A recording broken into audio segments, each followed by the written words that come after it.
মমতা ব্যানার্জির গাড়ি লক্ষ্য করে জুতো, কাদা এবং গোবর ছোড়া হয়েছে। একদমই এটা নিন্দনীয় ঘটনা।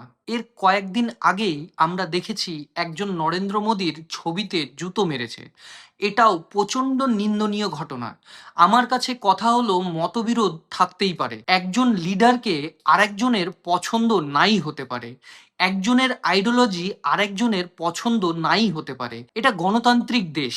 এই দেশে সবার নিজের নিজের একটা করে পছন্দের পার্টি এবং নেতা রয়েছে। ঠিক আছে, সেই জায়গায় দাঁড়িয়ে কোনো রকম মতবিরোধ নেই।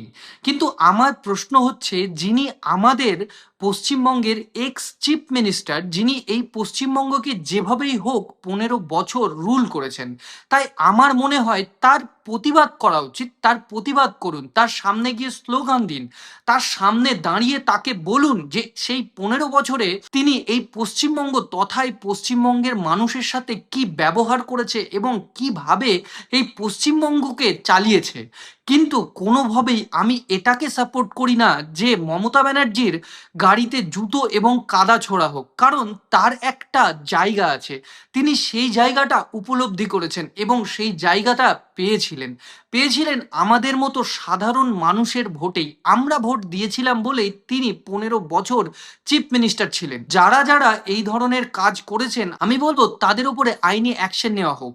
কারণ আজকে যদি তাদের উপরে কোনো রকম আইনি পদক্ষেপ না নেওয়া হয়, পরবর্তীতে এটাও জানতে হবে যে এরকম কোনো মুখ্যমন্ত্রী যে এক্স, তার প্রতিও যে এই ধরনের তারা কোনো ব্যবহার করবে না, তার কোনো গ্যারেন্টি নেই। আর থাকলো মমতা ব্যানার্জির বিষয়, আমি শুধু এইটুকুতে অবাক যে আপনি কিভাবে 15 বছর এই পশ্চিমবঙ্গকে চালিয়েছেন, যে পশ্চিমবঙ্গের মানুষের মনে আপনার নেতামন্ত্রী এবং আপনার প্রতি কত ক্ষোভ জন্মে রয়েছে। তারা ভুলেই যাচ্ছে যে তাদের ওপরে পুলিশি হস্তক্ষেপ হতে পারে তাদের ওপরে কেস। তারা ভুলেই যাচ্ছে, ভুলে গিয়ে তারা এই ধরনের পদক্ষেপ নিচ্ছে।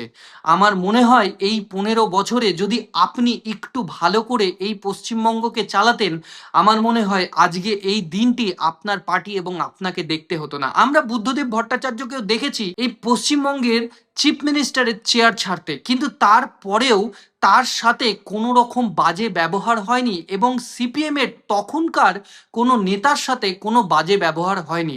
তাহলে এখানে বুঝতেই পারি দুর্নীতি আলাদা জিনিস। সেটা যদি হয় তার আইনি ব্যবস্থা আছে, কিন্তু মানুষের সাথে যে অত্যাচার সেটা মানুষ কখনোই ভোলে না।